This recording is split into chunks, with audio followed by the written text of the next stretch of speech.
अस्सलामुअलैकुम व्यूअर्स, कैसे हैं आप सब लोग। उम्मीद है कि आप सब खैरियत से होंगे। आज मैं आप लोगों के लिए लेकर आई हूँ कसूरी तवा फ़िश फ्राई की रेसिपी।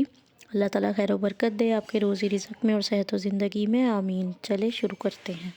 बिस्मिल्लाहिर्रहमानिर्रहीम। सबसे पहले मैंने एक बाउल में 1 केजी फ़िश ले ली है, बिल्कुल साफ़ सुथरी कर ली है, वॉश कर ली है इसको। और इसको थोड़ा सा खुशक कर लेंगे। बहुत ज़्यादा पानी इसमें लगा होगा तो मसाला इसके ऊपर ठहरेगा नहीं, और इसको साइड कर देंगे। और इसका मसाला बनाना आपको मैं सिखाती हूँ। 1 टीस्पून कुटी हुई लाल मिर्चें इसमें लेनी है, और इसके बाद इसके अंदर हाफ़ टी स्पून पिसी हुई लाल मिर्चें मैं शामिल कर रही हूँ। और इसके बाद मैंने इसके अंदर 1 टीस्पून गरम मसाला पिसा हुआ शामिल कर रही हूँ। इसका बहुत मज़े का इसमें टेस्ट होता है। और इसके बाद 1 टेबलस्पून बेसन में शामिल कर रही हूँ। और इसके बाद मैंने इसके अंदर 1 टेबलस्पून ही दरदरा कुटा हुआ साबुत धनिया, इसको दरदरा सा कूट लिया था, वो इसके अंदर मैं शामिल कर रही हूँ। और 1 टेबलस्पून मैंने कसूरी मेथी, इसको हाथों से मसल के इसके अंदर फिर मैं शामिल कर रही हूँ। और हाफ़ टी स्पून ज़ीरा पाउडर मैंने इसके अंदर शामिल कर दिया है।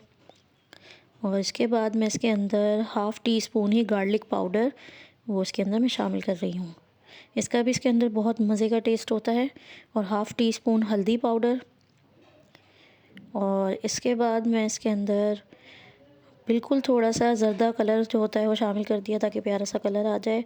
और हाफ़ टी स्पून नमक या फिर हस्बे ज़ायक़ा मैंने इसके अंदर शामिल कर दिया है। और इन तमाम चीज़ों को अच्छी तरह से मिक्स कर लेना है, ताकि ये बिल्कुल वेल कंबाइन हो जाए, ताकि सारा मसाला इसके अंदर एडजस्ट हो जाए। अब इसके अंदर मैं थोड़ा सा सिरका शामिल कर रही हूँ, आप लीमू भी शामिल कर सकते हैं। और इसको आपने अच्छी तरह से मिक्स कर लेना, ताकि ये पेस्ट फॉर्म में बन जाए। ना हम इसको बहुत ज़्यादा लिक्विड करेंगे और ना बिल्कुल इस तरह से छोड़ देंगे। थोड़ा सा देखें, मैंने पानी शामिल करके इसको पेस्ट फॉर्म में कर दिया, ताकि फ़िश पे आराम से अप्लाई हो जाए।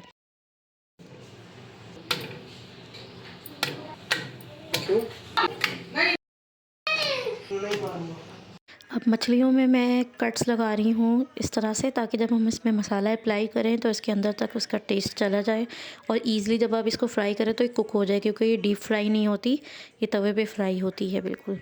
और ये देखें, इस तरह से जब आप करेंगे तो ये ईज़िली कुक भी होगी, उसमें टेस्ट भी निकलेगा। देखें कितना ज़बरदस्त है, बिल्कुल बहुत ज़्यादा कट नहीं लगाने, हल्के हल्के से। और इस तरह से इसके ऊपर मैं फिर मसाला अप्लाई कर रही हूँ, जो मैंने पेस्ट फॉर्म में बनाया है। इस तरह करके आपने सारी मछली को मसाला लगा देना है।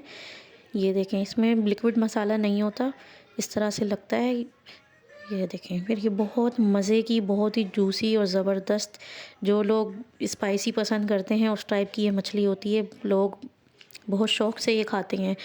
कसूर की एक मशहूर मछली वाला है, वहाँ की हैगी मशहूर मछली, वो इस तरह से बनाते हैं। और फिर उसके ऊपर मसाला भी अप्लाई करते हैं। उसी रेसिपी से हमने बनाने की पूरी कोशिश की है। और फिर आप जब इस रेसिपी को ट्राई करें तो बताइएगा ज़रूर आपको ये कैसी लगी। इस वीडियो को ज़रूर लाइक कीजिएगा। ये देखें, इस तरह से मैंने तमाम को मसाला लगा लिया है। और फिर मैंने एक तवा रख दिया है गरम होने के लिए, और उसके ऊपर हम इतना तेल शामिल करेंगे, ऑयल शामिल करेंगे, जो ईज़िली हाफ़ ये इसके अंदर डूब जाए। हम डीप फ्राई नहीं कर रहे, और इसको थोड़ा सा गर्म होने देंगे। अब 1 बाय 1 मछली इसके ऊपर शामिल करते जाएंगे, और इसको मीडियम फ्लेम पे फ्राई करना है, जब तक ये गोल्डन से थोड़ा डार्क कलर इसका होता है, इतना हो जाए, यानी ये कुक हो जाएगी। उसके अंदर एक आवाज़ आना शुरू हो जाती है पानी की, इसका मतलब ये कुक नहीं हुई। और जब वो ख़त्म हो जाए तो इसका मतलब ये फ्राई हो चुकी है। इतना आपने इसको फ्राई करना है, वरना ये अंदर से कच्ची रह जाती है।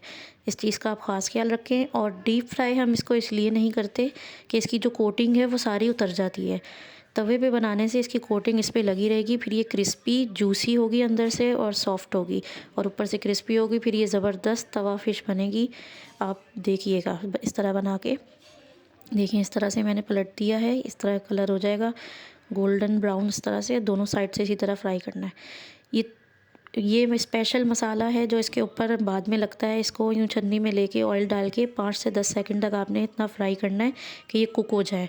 और फिर उसके बाद उसी मछली पे जब ये फ्राई हो जाए तो अप्लाई कर देना है। फिर ये बहुत ही ज़बरदस्त और मज़ेदार बनेगी। इस मसाले की रेसिपी डिस्क्रिप्शन में मौजूद है। और ये देखें, इस तरह से ये तैयार हो चुकी है। इसको बास्केट में निकाल के इसका ऑयल रिड्यूस कर देंगे, और इसको टिश्यू पे रख के आपने ऑयल को चेक करके फिर आपने सर्व करना है। रायते के साथ, चटनी के साथ, और ये बहुत ही मज़ेदार बनती है। और इस रेसिपी को आप ज़रूर ट्राई कीजिएगा, इस वीडियो को ज़रूर लाइक कीजिएगा, बताइएगा ज़रूर आपको ये कैसी लगी। दुआओं में याद रखिएगा। Thanks for watching the video. मिलते हैं आप सबसे इंशाल्लाह नेक्स्ट वीडियो में। जब तक के लिए अल्लाह हाफिज़।